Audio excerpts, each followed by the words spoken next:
अस्सलाम वालेकुम क्लास। आज के लेक्चर में हम चैप्टर 3 स्टार्ट करने वाले हैं जो कि है डेटा कम्युनिकेशन। और आज के लेक्चर में हमारा जो टॉपिक है वो है data communication and it's components. तो चलें जी, आज का लेक्चर स्टार्ट करते हैं। सबसे पहले हम देखेंगे कि डेटा कम्युनिकेशन कहते किसको है।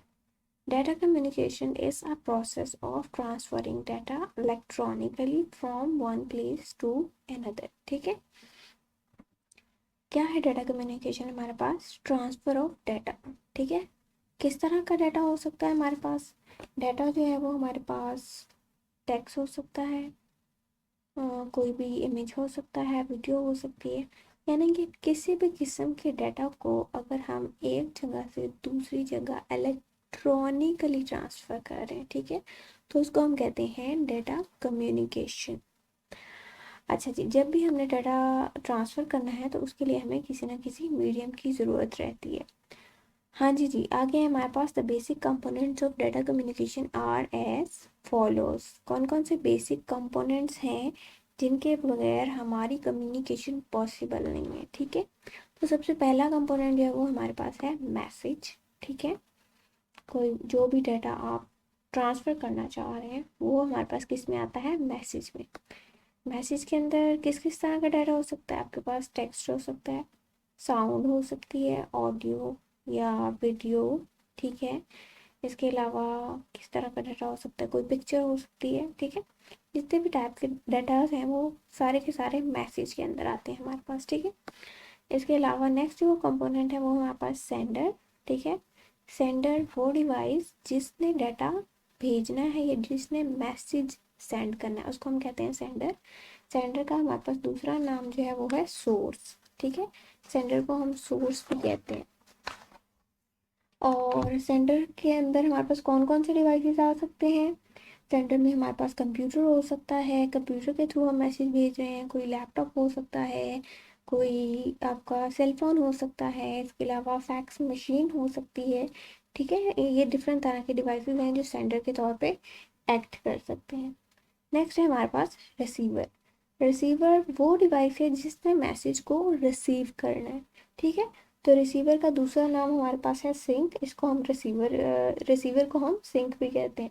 ठीक है, तो रिसीविंग साइड पर भी आपके पास कोई लैपटॉप भी हो सकता है, कोई कंप्यूटर भी हो सकता है, कोई फ़ोन भी हो सकता है, कोई फैक्स मशीन भी हो सकती है जिसने मैसेज को रिसीव करना है। ठीक है, तो ये हमारे पास रिसीवर। नेक्स्ट हमारे पास जो कंपोनेंट है वो है ट्रांसमिशन मीडियम, यानी कि सेंडर से रिसीवर तक जो मैसेज जा रहा है वो किस मीडियम के थ्रू जाएगा। ठीक है, कैसे ट्रांसफ़र होगा, कैसे पास होगा। मीडियम बेसिकली हमारे पास दो तरह के होते हैं। एक होता है वायर्ड, यानी कि दो कंप्यूटर्स को हमने किसी केबल के थ्रू कनेक्ट किया होगा। ठीक है, तो वो कहलाएगा वायर्ड। ठीक है, और दूसरा होता है वायरलेस, या दो कंप्यूटर्स लेट सपोज ब्लूटूथ के थ्रू डाटा ट्रांसफ़र कर रहे हैं तो उसमें तो वायर नहीं ना आ रही। ठीक है, तो वो हमारे पास आ जाता है वायरलेस मीडियम में। तो ये हमारे पास दो तरह के ट्रांसमिशन मीडियम आ जाते हैं। अब वायर्ड में भी फिर डिफरेंट तरह की वायर्स हैं जो हम यूज़ कर सकते हैं, और वायरलेस में भी डिफरेंट तरह की वेव्स वगैरह हैं जिनके थ्रू हम डाटा ट्रांसफ़र कर सकते हैं सेंडर से रिसीवर की तरफ। नेक्स्ट है हमारे पास इनकोडर और डिकोडर। इनकोडर का हमारे पास काम ये है कि इनकोडर ने आपके कंप्यूटर से डाटा को लेना है। ठीक है, हमारे कंप्यूटर में किस फॉर्म में डाटा सेव होता है? बाइनरी फॉर्म में, यानी कि ज़ीरो वन फॉर्म में। ठीक है, तो डिजिटल सिग्नल्स, बाइनरी फॉर्म को हम डिजिटल फॉर्म भी कहते हैं। तो डिजिटल सिग्नल्स को आपके इनकोडर ने लेना है और उसको कन्वर्ट करना है उस फॉर्म में कि आपके ट्रांसमिशन मीडिया जो है वो उसको पास कर सके। ठीक है, और डिकोडर का काम क्या है? इसने उलट करना है इनकोडर के। इसने रिसीविंग साइड पे होना है। ठीक है, सेंडिंग साइड पे इनकोडर होगा, रिसीविंग साइड पे डिकोडर होगा। रिसीविंग साइड पे आपका डिकोडर आएगा, उसने वायर से सिग्नल लेना है। ठीक है, जो वायर में डाटा ट्रेवल होके आया है उसको कंप्यूटर नहीं समझता या ओपन नहीं कर सकता। ठीक है, तो उस सिग्नल को लेने के बाद डिकोडर जो है वो उसको डिजिटल फॉर्म में कन्वर्ट करेगा और फिर कंप्यूटर को पास करेगा, क्योंकि हमारा कंप्यूटर सिर्फ डिजिटल फॉर्म समझता है। ठीक है, तो ये हमारा इनकोडर और डिकोडर है। आगे इसकी हम डायग्राम देख लेते हैं। ठीक है, ये हमारे पास सेंट्रल कंप्यूटर है, ये हमारे पास रिसीवर कंप्यूटर है, ये हमारे पास मैसेज है, ठीक है। कोई मैसेज में कोई टेक्स्ट भी हो सकता है, कोई वीडियो फॉर्म भी हो सकती है, कोई मेल वगैरह भेज रहे हैं, कोई ऑडियो फाइल भेज रहे हैं, जिस तरह का मर्जी आप मैसेज भेज सकते हैं, ठीक है। और ये हमारे पास आ गया ट्रांसमिशन मीडियम। ट्रांसमिशन मीडियम हमने अभी डिस्कस किया था कितने तरह का होता है, दो तरह का। वायर्ड वाला, ये देखें, जिसको हम गाइडेड मीडिया भी कहते हैं, और वायरलेस, जिसको हम अनगाइडेड मीडिया भी कहते हैं।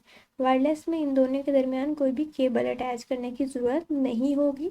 डिफरेंट वेव्स के थ्रू डाटा ट्रांसफ़र होगा सिग्नल्स की फॉर्म में, जैसे रेडियो वेव्स होगी हमारे पास, ठीक है। और ये थे हमारे जो कंपोनेंट्स हैं डाटा कम्युनिकेशन सिस्टम के, ठीक है। चलें जी, ये था आज का लेक्चर। आई होप आपको समझ में आ गया होगा। अगर समझ में आ गया है तो वीडियो को लाइक करें, चैनल को सब्सक्राइब करें और बेल आइकन को प्रेस करें ताकि आपको लेटेस्ट वीडियोस मिलती रहें। Thank you so much. अल्लाह हाफिज़।